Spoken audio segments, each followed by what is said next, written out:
쇼펜하우어의 인생 명언. 새로운 시작을 하라. 1. 가장 높은 곳에 도달하려면 가장 낮은 곳에서부터 시작하라. 2. 모든 계획은 실천을 하기 전에 충분히 숙고한 다음 처리하라. 우리의 지혜는 언제나 부족하며 완전하지 못하기 때문이다. 신중하게 생각을 하더라도 삶 속에는 우리가 발견할 수 없고 예측할 수 없는 일들이 숨어 있다. 저울의 한쪽 끝에는 희망을, 다른 한쪽 끝에는 경계심을 부착해 놓아야 한다. 3. 어떤 일을 처리하고 나서 그 결과를 기다리고 있다면 과거를 회상하거나 미래의 일을 예측하면서 걱정하지 마라. 두려운 생각을 떨쳐내고 편안한 마음을 유지하라. 최선을 다하고도 실패했다면 스스로를 격려할 수 있는 담대함이 필요하다. 잠깐 여기서 좋아요, 구독, 댓글 부탁드려요. 4. 건물을 세우는 일에 채용된 인부들은 건물이 어떤 의도로 어떻게 설계되는지에 대해서 전혀 알지 못한다. 그리고 그 건물의 설계에 대해서 궁금해하지도 않는다. 소중한 인생의 하루나 한 시간을 그저 흘려보내는 것. 그것은 인생 전체의 설계를 생각하지 않는 어리석은 행동이다. 자신의 인생의 가치와 의미를 부여하고 싶은 사람이라면 가끔씩 인생의 설계도를 그려보는 것이 좋다. 그것은 용기와 희망을 불어넣는 일이다. 그러나 인생의 설계도를 작성하기 위해서는 나 자신에 대한 사전 이해가 필요하다. 내가 진정으로 원하는 것이 무엇이고 나에게 행복을 선사하는 근본적인 조건이 무엇인가를 알아야 한다. 동시에 삶에 대한 분명한 의지가 필요하다. 5. 인생이 우리에게 안겨주는 가장 큰 비애는 상실이나 불행이 아니라 두려움이다. 6. 불행하게도 우리의 인생은 반환되지 않는다. 현명한 사람이 바라는 것은 쾌락이 아니라 고통이 없는 상태이다. 모든 쾌락과 행복이 소극적인 것이라면 고통은 적극적이다. 우리는 쾌락을 향유하지 않으면서 살아갈 수는 있지만 끊임없이 고통을 겪으면서 살아갈 수는 없다. 우리의 몸 어느 한 곳에 상처가 생기면 우리는 다른 신체 부분은 건강하다는 사실을 잊어버린다. 그 상처의 고통이 언제나 마음을 괴롭히기 때문에 삶에 대한 다른 행복이나 즐거움을 전혀 감지하지 못한다. 7. 지금 추진하는 중요한 일이 잘 진행되고 있더라도 다른 사소한 일이 의도대로 되지 않으면 우리는 갈등과 고통을 체험한다. 삶에 있어서 그 일은 아주 작은 부분을 점유하는 것임에도 불구하고 원만하게 이루어지고 있는 큰 부분을 염두에 두지 않고 시름에 잠기는 것이다. 8. 삶을 파괴하는 것은 행복에 대한 비천한 욕망이다. 이러한 욕망의 사슬을 단호하게 절단해버릴 수 있는 사람, 필요 이상의 행복을 갈망하지 않는 사람만이 인생의 난국을 헤치고 진정한 승리자가 될 수 있다. 그러므로 이 세상을 살아가는 가장 현명한 자세는 쾌락, 돈, 영화, 명예, 지위 등에 대한 욕망을 최소한으로 축소하는 일이다. 큰 불행을 초래하는 것은 행복과 쾌락을 얻기 위한 지나친 시도에서 비롯된다. 인생에 대해 지나친 희망을 갖지 마라. 약간의 기대는 도움이 되지만 지나친 기대는 오히려 해가 된다.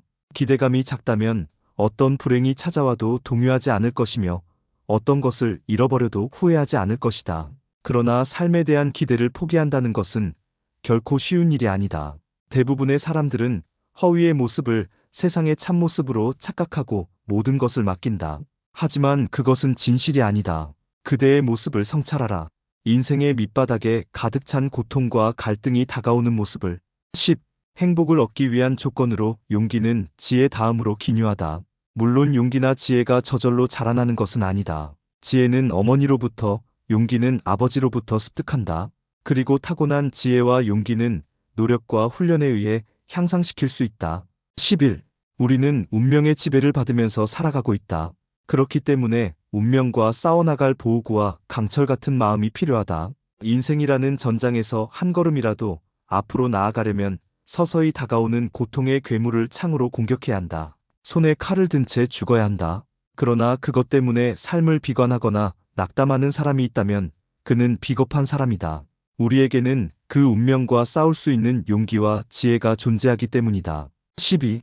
질투는 어느 시대, 어느 누구에게나 내재하는 감정이다. 질투의 감정을 회피할 수 있는 사람은 아무도 없다. 질투는 우리 모두에게 지극히 자연스러운 감정이지만 그것은 불행의 씨앗이 될 수도 있다. 그러므로 질투를 행복의 적으로 인지하면서 그 감정을 소멸시키기 위해 노력해야 한다. 13.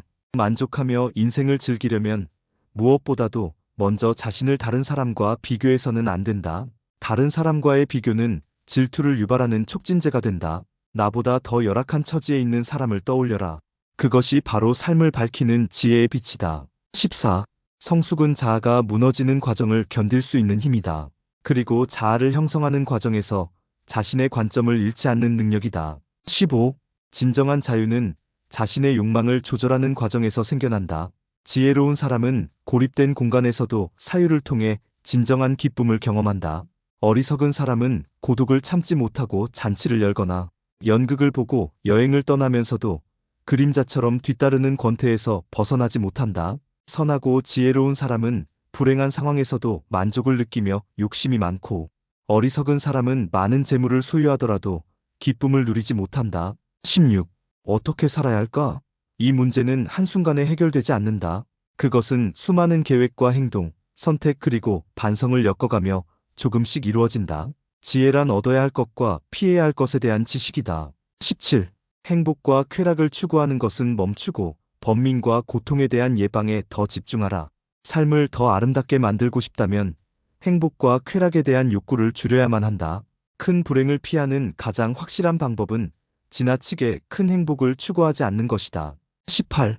우리가 살아가면서 쉽게 저지르는 실수 중 하나는 자신의 인생에 대해 너무 거창한 계획을 세운다는 것이다.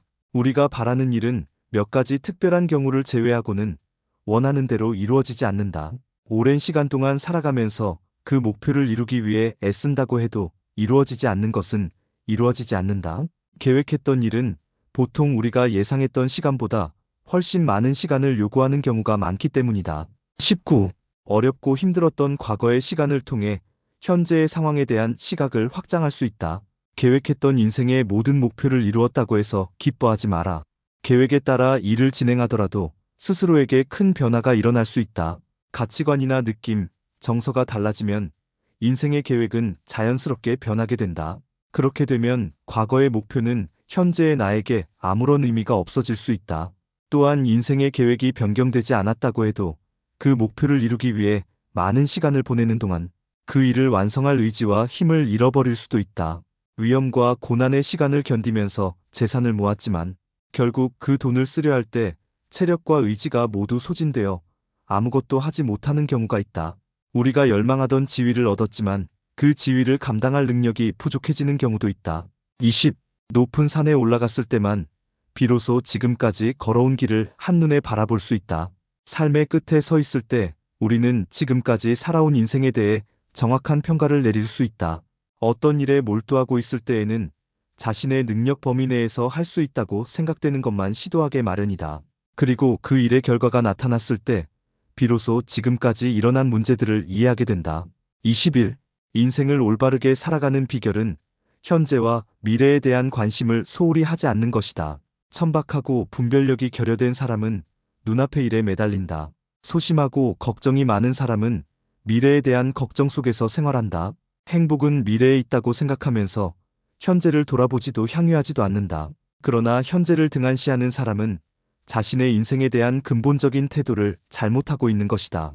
그들은 죽음과 대면하는 순간에도 미래에 대해 낭만적인 기대를 하다가 허망하게 생을 마감한다. 22. 우리는 과거에 존재했고 현재에 존재하고 있으며 미래에도 현존할 것이다. 과거의 일에 집착하는 것, 현재를 소홀하게 보내는 것, 미래만을 대기하는 것, 그 모두가 삶을 비참하게 만드는 잘못된 태도라는 사실을 기억하라. 23. 미래는 우리가 미처 예상하지 못했던 결과를 초래하기도 한다. 그렇다면 과거는 우리가 생각하는 그대로의 모습이었을까? 미래나 과거의 순간은 현재의 시간에 비하면 너무나 보잘것없다. 오직 현재만이 귀중한 가치를 지닌다. 일정한 거리를 두고 바라보는 사물은 실물보다 작은 것처럼 보인다. 환상이나 기대감을 품고 사물을 관찰하면 그것은 실물보다 훨씬 크게 보인다. 그러나 그 사물은 그것이 가진 크기대로 존재할 뿐이다. 24. 미래의 재앙이 우리에게 공포를 안겨주는 것은 그 일이 발생할 수 있다는 가능성이 있을 때와 그 일이 일어나는 시기가 이미 확정되었을 때 가능하다. 그러나 두 가지 요소가 모두 충족되는 경우는 매우 드물다. 25. 미래에 대한 막연한 두려움으로 인해 현재의 상황을 혼탁하게 만들지 마라. 만약 재앙이 일어날 가능성이 있더라도 재앙은 발생하지 않을 거라고 생각하라. 확실하게 예상되는 재앙이라면 가까운 시일 내에 접근하지 않을 거라고 생각하라. 그리고 서서히 그 재앙에 대한 해결책을 준비하라. 충분한 대책이 있다면 그것은 이미 재앙이 아니다. 우리에게는 어떠한 재앙도 극복할 수 있는 역량이 있다. 26. 재앙은 미래의 개념이다. 막연한 미래 때문에 현재의 평화로운 상태를 포기하는 것만큼 어리석은 일은 없다. 현재의 평온을 유지한다면 재앙은 결코 다가오지 않을 것이다. 27. 과거의 아픈 기억들은 우리의 삶 속에 아픈 상처로 남아있다. 그러나 우리는 얼마든지 그 상처에서 벗어날 수 있다. 미래에 대한 두려움을 버리고 마음의 여유와 안정을 되찾게 되면 이번에는 희망과 욕구와 의욕이 우리의 안정을 방해한다. 그러나 진정한 안정이란 아무것도 바람직하지 않을 때 가능하다. 우리는 현실 속에서 모든 헛된 망상을 버릴 수 있어야 한다. 모든 욕망에서 벗어나면 인생의 진정한 의미를 깨달을 수 있다. 정신적인 안정을 느낄 때 우리는 완전한 행복을 만날 수 있다. 정신적인 평안을 누릴 수 있게 된다면 우리는 현재의 삶을 충분히 즐길 수 있을 것이다. 28. 괴롭고 병든 과거를 회상하는 것은 현재의 평안을 오래 유지할 수 있는 좋은 방법이다. 그러나 우리는 마음이 편하고 건강할 때는 아무 생각 없이 귀중한 시간을 흘려보내다가 걱정과 근심이 생겼을 때에야 비로소 지난 날을 되새긴다. 현재의 행복한 시간을 무관심하게 보내지 마라. 현재의 시간은 언제나 과거라는 전당 속으로 사라지고 있다. 우리가 현재의 시간에 몰두할 수 있을 때 과거는 기억 속에서 불멸의 빛을 발하게 된다. 만약 미래를 풍요롭게 만들고 싶다면 과거의 기억이 가르쳐 주었던 무엇인가를 깨닫기 위해 노력하라. 지금 지나가고 있는 오늘 하루는 제외할 수 없는 인생 그 자체이다. 29. 고통과 권태는 행복을 방해하는 두 가지 적. 우리가 고통에서 어느 정도 벗어났다고 생각하면 어느 사이에 권태가 나타나서 우리를 유혹한다. 권태의 실증을 느끼게 되면 고통의 그림자가 다가오고 있다. 우리의 삶은 고통과 권태 사이를 진동하고 있다고 해도 과언이 아니다. 이것은 외적인 세계와 내적인 세계가 서로 대립관계에 있기 때문이다. 외적인 세계에서는 궁핍과 결핍이 고통을 주는 반면에 내적인 세계에서는 안정과 풍요가 권태를 안겨준다. 가난한 사람들이 고통과 싸우고 있을 때 부자들은 권태와 싸운다. 30. 인생은 의미 있는 일로 가득 차 있다. 우리의 삶을 의미 있는 일로 채우는 것은 인생을 성숙하게 만드는 길이다. 31. 삶은 우리가 원하는 것을 성취할 수 있는 기회를 계속해서 제공한다. 단지 그 첫걸음이 어렵기만 하다. 흐르는 시간 속에서 우리는 자신의 인생을 되돌아보게 된다. 인생이 펼쳐지는 시간마다 우리는 새로운 길의 가능성을 느낀다. 그리고 우리를 발전시킬 수 있는 기회를 얻게 된다. 그러므로 기회가 찾아오면 두려움에 떨지 말고 용감하게 첫 발을 내디뎌라. 32. 어리석은 사람은 재물을 탐내지만 지혜로운 사람은 재물을 정신을 어지럽히는 번거로운 짐으로 생각한다. 재물이나 사교를 통해 만족을 얻으려고 한다면 그대는 평생토록 진정한 자유를 느끼지 못할 것이다. 자유는 물질적인 것에서 나오는 것이 아니다. 자유는 정신의 산물이며 아무것도 소유하지 않을 때 비로소 찾아온다. 물질적인 욕심을 절제하고 정신적인 수양을 통해 소유의 집착에서 벗어나면 자유를 느낄 수 있을 것이다. 33. 우리의 인생에 동기와 목적이 없다면 어떻게 될까? 우리는 각자 무엇인가를 원하며 살아가고 있다. 그것을 성취할 수 있다는 희미한 희망을 움켜쥐고 미래를 향해 나아간다. 만약 우리의 삶에 목적과 동기가 없었다면 인생은 권태로 가득할 것이다. 인생의 행복과 불행도 삶의 목적과 동기에 따라 달라진다. 어떤 사람은 사업을 벌이거나 운동에 많은 시간을 보낸다. 어떤 사람은 음모를 꾸미거나 사냥을 한다. 이런 행동은 권태와 정지된 상태에서 벗어나려는 절박한 몸부림이다. 34. 절망의 노예가 되기를 포기했을 때 인간은 비로소 진정한 기쁨을 맛볼 수 있다. 35. 인생은 육안으로 볼 수 없는 미세한 것이다. 더 이상 쪼갤 수 없을 정도로 작은 것이 우리의 삶이다. 그럼에도 불구하고 인간은 공간과 시간이라는 도구를 이용하여 우리의 삶을 세밀하게 나눈다. 36. 인생에서 가장 중요한 것은 때때로 우리가 알지 못하는 순간에 일어난다. 37. 베푸는 사랑은 그 마음이 진정한 것일 때 받는 사람뿐만 아니라 주는 사람에게도 많은 것을 선물한다. 사랑하는 사람들은 이미 자연의 이름으로 결합되어 있으며 법률과 관습의 테두리 밖에 있다. 38. 삶의 단순함과 그로 인한 따분함을 생각하면 인생이 참을 수 없을 정도로 지루한 것처럼 여겨질 것이다. 인식과 통찰이 모든 면에서 진보를 가져오지 못하고 사물과의 관계에 대한 이해 역시 분명해지지 않는다면 인생은 얼마나 지루할 것인가? 그러나 인생은 지루하지 않다. 시간이 흐르면서 여러 가지 체험을 하고 보다 성숙한 자아를 가지게 된다고 하더라도 우리는 항상 사물들의 새로운 면을 보게 된다. 그것은 사물을 인식하는 우리의 사고가 계속 변화하기 때문이다. 정신을 집중하고 일에 몰두하면 여러 가지 좋은 일이 생긴다. 어제의 시간은 분명히 오늘과 다르다. 우리는 얼마나 많은 변화 속에서 살아가고 있는가. 하루하루는 언제나 새롭게 우리를 가르친다. 39. 비극은 인간을 체념으로 인도하며 생존의 의지를 포기하도록 만든다. 그러나 희극은 생존에 대한 욕구를 자극한다. 희극도 삶의 고뇌와 염세적인 장면을 그려내고 있지만 그것은 결국 행복에 이르기 위한 과정일 뿐이다.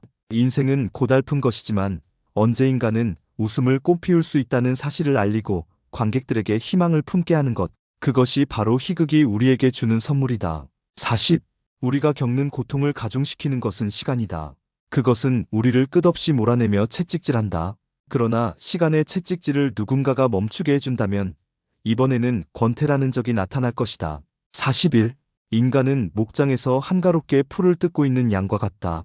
우리는 아무것도 모르는 순한 양이기 때문에 어느 양을 잡아먹을 것인가 고민하고 있는 도살자가 바로 우리 주위에 있다는 사실을 깨닫지 못한다. 비록 지금은 행복하다고 해도 우리는 언제 우리에게 다가올지도 모르는 재난과 질병, 박해, 빈곤, 죽음 등을 인식하고 있어야 한다. 42. 인류의 역사는 전쟁과 반란의 연속이었다. 평화로운 세월은 짧은 휴식처처럼 순간적이었다. 개인의 생활도 끊임없는 갈등과 다툼의 연속이다. 그 다툼은 권태와의 싸움일 뿐만 아니라 타인과의 싸움도 의미한다. 우리는 도처에서 적을 발견하고 처참하게 싸우다가 무기를 손에 쥐고 죽어간다. 인생을 싸움터라고 생각해야 하는 것은 슬픈 일이다. 그러나 그것이 인생의 진실이며 여기에 인생의 비극이 있다. 우리는 태어나면서부터 자기 자신과 싸운다. 나이를 먹어서는 다른 사람들과 화합하기 위해 그들과 경계선을 긋는 갈등을 한다. 43. 용기도 지나치면 만용이 된다는 사실을 명심하라. 용기를 내어야 하는 순간에도 신중하게 행동해야 한다. 살아가는 일에 있어서 어느 정도의 두려움은 반드시 필요하다. 비겁은 지나친 두려움을 의미한다. 그러나 신중하게 행동하기 위해 두려움을 느낀다면 그것은 비겁이 아니라 진정한 용기라고 할 수 있다. 44. 자연이 우리에게 두려운 마음을 부여한 것은 우리가 보다 안전하게 삶을 유지하며 삶이 주는 여러 가지 위험을 피할 수 있도록 하기 위한 것이다. 우리에게 필요한 것은 용기와 두려움 사이에 적절한 균형을 유지하는 일이다. 45. 지혜의 나라에는 겨울이 없다. 청년기에 고독 때문에 적막이나 외로움을 느끼는 일이 있더라도 노년기에는 그런 모든 경험이 삶의 중요한 재산으로 남게 된다. 노년기에는 재물이나 명예 같은 것들은 아무런 소용도 없다는 사실을 깨닫게 된다. 아무리 어리석은 사람이라고 해도 노년기에는 삶이 주는 이러한 진실을 깨닫게 된다. 늙고 병든 몸에 재산과 명예는 아무런 도움이 될 수 없기 때문이다. 인생의 마지막 순간까지 남는 유일한 재산은 바로 지혜이다. 그 지혜의 소중함을 얼마나 빨리 깨닫는가에 따라 사람들은 다양한 형태로 인생을 마감한다. 46. 하루하루는 인생을 풍요롭게 만드는 자양분의 역할을 하고 있다. 우리에게 주어진 시간은 그 무엇으로도 보충할 수 없는 것이라는 사실을 명심하라. 인생은 미래를 위한 준비라고 할 수 있다. 47. 주위의 사물을 분명하게 바라볼 수 없는 저녁에는 중대한 사건을 처리하거나 어려운 결정을 내리지 마라. 아침이 되면 우리의 정신은 보다 왕성하게 활동하기 시작한다. 모든 사물들이 선명하게 인식되며 그 기능을 충분히 발휘한다. 그러므로 그 귀중한 시간을 늦잠으로 단축시키거나 헛된 일에 허비하지 말아야 한다. 아침 시간을 삶의 가장 중요한 부분으로 받아들여라. 48. 우리의 인생도 피곤한 저녁 시간이 아니라 선명한 아침 시간처럼 살아갈 수 있어야 한다. 아침에 눈을 뜨면 공기 중에 녹아있는 신선함과 생명의 풋풋함을 호흡하라. 그것은 저녁의 어스름한 공기 속에 떠있는 피곤함이나 몽롱함과는 완전히 다르다. 아침 공기는 불쾌하거나 우울하던 그 전날의 기분을 완전히 씻어주고 새로운 희망의 소리를 들려준다. 49. 하루를 마감할 때가 되면 피로한 몸과 마음 때문에 이해력과 판단력이 흐려진다. 따라서 현실을 올바르게 판단할 수 있는 이성도 마비된다. 불안은 어둠과 쉽게 결합한다. 우리가 느끼는 불안은 어둠 속에서 더욱 커진다. 피로로 인해 판단력이 약해지면 상상력은 더욱 날카롭게 변한다. 날카로운 상상력은 우리의 심장을 위협할 만큼 위험하다. 그렇게 되면 모든 사물이 음울한 모습과 불길한 형태를 취하면서 우리를 괴롭힌다. 잠을 이루지 못하거나 한밤중에 눈을 떴을 때 우리는 무서운 모습을 하고 나타나는 환영을 보기도 한다. 환영은 공포로 우리를 위협한다. 그러나 아침이 밝아오면 마치 꿈에서 깨어나듯이 상상의 악몽은 어디론가 사라진다. 50. 눈앞에 있는 작은 일에 얽매여서 미래의 중요한 일을 그르치지 않도록 주의하라. 아주 작은 물체라도 눈앞에 있으면 그것은 우리의 시선을 가로막아서 외부 세계의 다른 것들을 차단해버린다. 우리와 가까운 곳에 있는 것들은 때때로 실은 아주 보잘것없는 것임에도 불구하고 우리는 그 일에 시간을 빼앗겨서 다른 중요한 일을 처리하지 못하게 된다. 51. 나만의 특별한 삶의 방식을 다른 사람들과 함께 공유하거나 강요하는 것은 어리석은 일이다. 이 세상에서 나와 동일한 운명을 가지고 과거와 현재, 그리고 미래의 시간을 함께 살아갈 사람은 아무도 없다. 나는 나 혼자만의 운명을 살아가고 있는 것이다. 그리고 나는 세상에서 가장 특별한 존재이다. 감사합니다. 좋아요, 구독, 댓글 부탁드려요.